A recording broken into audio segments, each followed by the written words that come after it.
आज की मनमोहक कहानी है रास्ते का भूत। मैं दिल्ली के एक फैक्ट्री में साफ सफाई का काम करता हूँ। मेरा घर फैक्ट्री से 5 किलोमीटर की दूरी पर है। मेरे पास एक साइकिल है जिससे मैं अपने घर से फैक्ट्री और फैक्ट्री से घर आता जाता हूँ। एक दिन जब मैं फैक्ट्री से घर जा रहा था तो रास्ते में मुझे एक लड़की दिखाई दी और वह मुझे घूर घूर के देख रही थी। मैं उसे टालते हुए अपने घर की ओर निकल पड़ा। दूसरे दिन फिर वही लड़की मुझे उसी जगह पर दिखाई दी और वह मुझे फिर से घूरने लगी। फिर भी मैंने उसकी तरफ पलट के नहीं देखा और अपने घर की ओर निकल पड़ा। मैं उसके पास रुका भी नहीं क्योंकि मुझे उस लड़की से डर लग रहा था। वह लड़की कई दिनों तक मुझे देखती रहती थी। एक दिन वह लड़की वहां पर नहीं दिखाई दी तो मैं सोच में पड़ गया, ऐसा क्या हुआ जो वह लड़की आज नहीं आई। फिर मैं अपने घर की तरफ निकल पड़ा। एक हफ्ते बाद मेरे घर पर एक चिट्ठी आई और मुझे पता चल गया था कि यह चिट्ठी उसकी ही है। उसमें उसका नाम प्रीति लिखा हुआ था और उसमें से एक फोटो निकली थी जो कि उसी लड़की की थी। मैं चौंक गया कि उसे मेरा पता कैसे चला। उस चिट्ठी में लिखा हुआ था कि कल जब फैक्ट्री से निकलो तो जहां पर मैं खड़ी रहती हूं वहां पर मेरा इंतजार करना। उसके दूसरे दिन मैं वहां पर पहुंच गया तो वह लड़की वहां पर नहीं खड़ी थी। मैंने काफी इंतजार किया। फिर मैं अपने घर की तरफ चल दिया और तभी मुझे याद आया कि वो जो चिट्ठी आई थी उसमें उसका पता तो होगा। फिर मैं उसका पता पढ़कर उसके पते के अनुसार मैं उसके घर मिलने के लिए गया। दरवाजा खोलते ही एक आदमी आया और बोला कि क्या काम है। तो मैंने बोला कि मुझे प्रीति से मिलना है। तो उस आदमी ने बोला कि मैं उसका पापा हूँ और प्रीति को मरे हुए 2 महीने हो चुके हैं। मेरे हाथ पांव कांपने लगे। मैं सोच में पड़ गया कि वह लड़की जो मुझे रास्ते में मिली थी और जिसने मुझे चिट्ठी भेजी थी वह कौन होगी। मुझे लगा कि वह उसकी आत्मा होगी। तभी प्रीति के पापा ने मुझे दिखाया कि देख लो, उसकी तस्वीर पर माला पड़ा हुआ था। तभी मैं भागकर अपने घर पहुंचा। फिर मैंने उस चिट्ठी को जला दिया और उस दिन के बाद से मैंने कभी भी अनजान लोगों से मिलना और बात करना बंद कर दिया। आज की मनमोहक कहानी है पापा आप कब आओगे। एक बार एक लड़का था, उसका नाम मनोज था। वो बहुत गरीब था। अपने पापा के साथ किसी ज्वेलरी की दुकान पे ज्वेलरी डिजाइन करता था। एक दिन उसके पापा की मौत हो गई। उसके समझ में नहीं आ रहा था अब मैं क्या करूं। फिर उसने वो ज्वेलरी का काम अपना शुरू किया। कुछ सालों में वो काम चल पड़ा। उसने वो ऑफिस बना लिए, एक अपना एक अपने भाई का। पर उसका भाई बहुत नाकमा था। ज्यादा पैसे देख के वो बस उड़ाने पर ही लगा रहता था। उसके भाई का नाम मंजोत था। एक बार मंजोत के ऑफिस में एक लड़की काम करने आई। उसको मंजोत ने काम पे रख लिए क्योंकि वो बहुत सुंदर थी और मंजोत को भी पसंद थी। वो लड़की बहुत मदद करने वालों में से थी। दूसरों की मदद करना उसको अच्छा लगता था। उधर मनोज तो बिल्कुल सीधा सादा थे और सिंपल सी लाइफ जीता था। 1-2 बार वो भी उस लड़की से मिला पर उसे नहीं पता चला कि वो मंजोत के ऑफिस में काम करती है और उसको इतना नहीं पता था कि ये मंजोत का भाई है। थोड़े दिनों के बाद जब मंजोत ने उसे किसी काम से मनोज के ऑफिस में भेजा तो वह जाके उसे पता चला कि ये मनोज का ऑफिस है और जाके पता चला मनोज तो भाई है मंजोत का। और थोड़े दिनों बाद उन दोनों को एक दूसरे से प्यार हो गया। पर मंजोत को भी प्यार हो गया उस लड़की से। लेकिन उधर मनोज और वो लड़की एक दूसरे से शादी करना चाहते थे। पर जब ये सब मनजोत को पता चला उसे बड़ा दुख हुआ। वो ये सब बर्दाश्त नहीं कर सकता था, पर वो कुछ बोला नहीं और कुछ प्लानिंग करने लग गया। कुछ महीनों के बाद दोनों की शादी हो गई और उसके कुछ महीने के बाद जब मनोज की बीवी प्रेग्नेंट हुए तब एक तूफान आया उनकी जिंदगी में। मनजोत तो शुरू से चाहता नहीं था कि उनकी शादी हो, वो तो ख्याली पुलाव पका रहा था। उसने क्या किया, उसने अपने भाई पर चोरी का इल्जाम लगा के उसको जेल पहुंचा दिया और खुद तो ऐश की जिंदगी जी रहा था यहाँ। उधर उसकी बीवी का बच्चा भी मर गया। उसकी बीवी नौकरी करके पैसे कमाने लगी कि वो अपने पति को बाहर निकाल सके जेल से। जब कुछ महीने बीत गए तब उसने निकाला बाहर, तब उसने सब बता दिया। तुम्हारे जाने के बाद क्या हुआ, उसके पति को वो दुख लगा। उसने सोचा इस पैसे के कारण मेरा बच्चा इस दुनिया में नहीं आया, मैं अब इतना कमाऊंगा और अपने बच्चे को वापस ही लेके आऊंगा, कुछ भी हो जाए। अब वो इस चक्कर में ब्लैक मनी कामना शुरू कर देता जो उसकी बीवी को बिल्कुल पसंद नहीं थी। इससे उसने बच्चा क्या लेके आना था, उसकी बीवी उससे दूर जाना रू हो गई। उसको ये सब पसंद नहीं आता, दोनों में रोज लड़ाई रहती थी।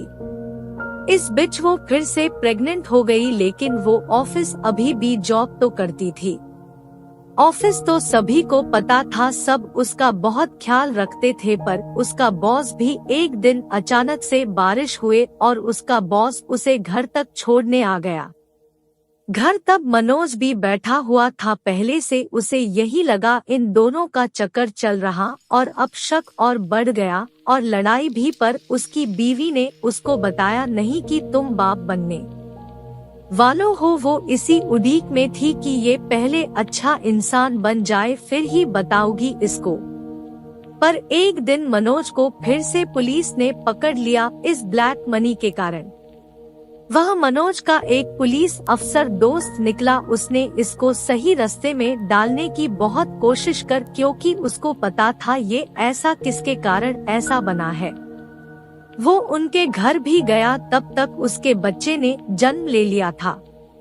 फिर उसका दोस्त उसकी बीवी और बच्चे को जेल लेकर आया और मनोज से मिलाकर बोला तुम जिसके कारण इतना काम कर रहे थे अब वो इस दुनिया में आ गई है, लेकिन उसका क्या फायदा, अब तुम उससे दूर हो, क्या यही सही है तुम्हारे लिए? तुम ये काम छोड़ के एक अच्छा इंसान बन जाओ, अपनी बीवी और बच्चे के साथ बाकी जिंदगी अच्छी से व्यतीत करो, इसमें तुम्हारा भी भला और बाकी सबका भी अंत भला तो सब भला। तो इससे मनोज एक अच्छा इंसान बन के अपने बीवी और बच्चे के साथ एक अच्छी सी जिंदगी खुशी खुशी गुजारता। आज की मनमोहक कहानी है स्कूल में रहने वाला भूत। कई साल पहले की बात है। मैं जोधपुर के एक छोटे से गांव में प्राइमरी स्कूल में अध्यापक था। मेरे साथ उसी स्कूल में 5 अध्यापक और थे। उन लोगों की शादी हो चुकी थी और उनका अपना परिवार था और मैं कुंवारा था। मेरी शादी नहीं हुई थी। सब लोग गांव में मकान भाड़े से लेकर रहते थे और मैं स्कूल के पास ही एक अलग छोटा सा कमरा बना हुआ था जिसमें मैं अकेला ही रहता था। स्कूल के चारों ओर खेत और झाड़ियां थी। स्कूल गांव से थोड़ी दूरी पर था। स्कूल में बिजली नहीं थी और मैं अकेला अपने कमरे में लालटेन जला के खाना बनाता और खाकर सो जाता था। तभी मेरे एक दोस्त ने बोला कि आप अपना टाइम कैसे निकलते हो? कल से हम लोग खाना खाने के बाद रात में तुम्हारे पास आएंगे। तुम्हारा भी थोड़ा हंसी मजाक में टाइम पास हो जाएगा। दूसरे दिन स्कूल से छुट्टी होने के बाद घर पर जाकर खाना वाना खा के अपने कहे अनुसार मेरे सारे मित्र रात को 10 बजे मेरे घर पर आ गए और हम लोग बातें करने लगे। थोड़ी रात बीत गई। तभी हमारे एक मित्र ने कहा कि यहाँ पर ना तो बिजली है ना तो टीवी है, हम लोग बैठकर यहाँ पर क्या करेंगे, चलो आज हम लोग थोड़ी मस्ती करते हैं। दूसरे मित्र ने बोला, हम अपने साथ ताश के पत्ते लाए हैं।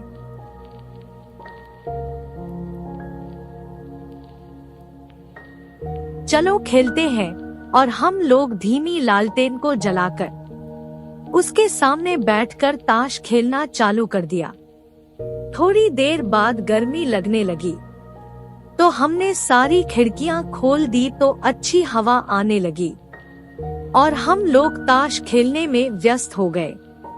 तभी हमारे तीसरे मित्र ने बोला कि हमारे पास बीड़ी और माचिस भी है, बोलो तो बीड़ी सुलगाए। हम लोगों ने बोला क्यों नहीं, तो हमारे मित्र ने 4 बीड़ी जलाई। सबने एक एक बीड़ी अपने हाथ में ले ली। तभी एक मित्र ने बोला, अरे मुझे भी तो पिलाओ। हमने हंसकर बोला, क्यों मजाक कर रहे हो, अभी तो तुमने बीड़ी अपने हाथ में ली थी। तो उसने बोला कि हमको तो दिया ही नहीं, हमको लगा कि यह मजाक कर रहा है। और हमने यह बात हंसी में टाल दी। दूसरे दिन मेरे मित्र लोग मेरे घर पर फिर से आ गए और बीड़ी ताश के पत्ते खेलने लगे। यह सिलसिला फिर देर रात तक चलता रहा। तभी मुझे लगा कि खिड़की से कोई लंबा सा हाथ अंदर आया और मेरी बीड़ी लेकर चला गया। तब तो मनो कि मेरे होश उड़ गए, लेकिन उसका चेहरा हमें दिखाई नहीं दिया क्योंकि बाहर अंधेरा था और अंदर लालटेन धीमी जल रही थी। यह घटना 4-5 दिन तक मेरे साथ होती रही। तो मैंने छठे दिन जब सवेरे मेरे मित्र लोग स्कूल में पढ़ाने आए, तब मैंने यह बात सबको बताई। सबने बोला, हाँ मैंने भी सुना है कि स्कूल के अंदर किसी अध्यापक ने किसी कारण जहर खाकर आत्महत्या कर ली थी और उसी की आत्मा आज भी स्कूल के आसपास भटकती रहती है। तो एक दिन एक मित्र ने बोला, आज हम उससे पूछेंगे कि आप कौन हो, क्या पता कोई आदमी ही हो और हमारी तरह वह भी रात में टाइम पास करने आता हो। हमने बोला कि ठीक है। रात में मेरे सारे मित्र मेरे घर आए। आज तो 5वां आदमी भी खिड़की से अंदर आकर बैठ गया। साथ में ताश खेला और बीड़ी भी पिया। जब खेल खत्म हो गया तो वह खिड़की से बाहर जाने लगा। तभी मैंने आवाज दी, काका कल फिर से आओगे? उसने कुछ नहीं बोला। इतना सब होने के बाद उसने हमें कोई नुकसान नहीं पहुंचाया था। हमारे एक मित्र ने उसके मुंह पर टॉर्च जलाई। तभी मैंने उसका हाथ पकड़ लिया, लेकिन टॉर्च के सामने हम लोगों ने उसका थोड़ा बहुत चेहरा देख लिया था। वह काला काला आदमी, मटमैली सफेद रंग की धोती और मुंह पर बहुत सारे चेचक के निशान थे। सब लोग बहुत डर गए। सबने बोला, चलो गांव वालों को बताते हैं। हमने बोला, नहीं, बच्चों के भविष्य का सवाल है। कोई अपने बच्चों को स्कूल में पढ़ने के लिए नहीं भेजेगा। तभी एक मित्र ने बोला, चलो कल से जहाँ पर यह जलाया गया था वहाँ पर बीड़ी, माचिस, ताश के पत्ते रख देते हैं। क्या पता इसको भी इन चीजों में दिलचस्पी हो। दूसरे दिन हम लोगों ने ऐसा ही किया तो रात में वह अंदर खेलने नहीं आया। हम लोग ऐसा 4-5 दिन में एक बार रख के आ जाते थे। एक बार गांव वालों ने देख लिया और पूछा तो हमने सारी बातें बता दी। तब से आज भी वहाँ पर गांव वाले बीड़ी, माचिस, ताश के पत्ते हफ्ते में एक बार जरूर चढ़ाते हैं और आज भी वह आत्मा किसी को परेशान नहीं करती। Thank you for watching. Please like, subscribe and share.